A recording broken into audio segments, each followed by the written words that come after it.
आज Pakistan overseas forum की team मुझे मिली है। ये यंगस्टर्स हैं सारे और बहुत आइडियलिज़म और बहुत इस कम्युनिटी की खिदमत करना चाहते हैं। आज की ओवरऑल मीटिंग थी पाथ ब्रेकिंग की।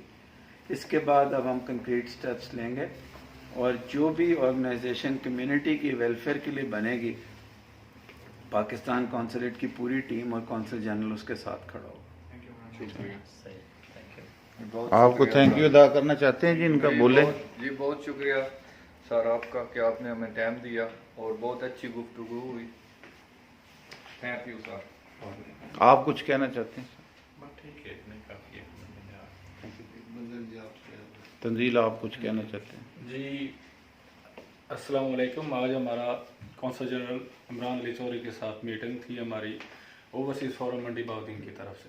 सर हम स्पेशली शुक्रिया अदा करते हैं, उन्होंने बहुत टाइम दिया, हमारी बातें सुनी। सर बहुत बहुत शुक्रिया। बहुत शुक्रिया। Thank you.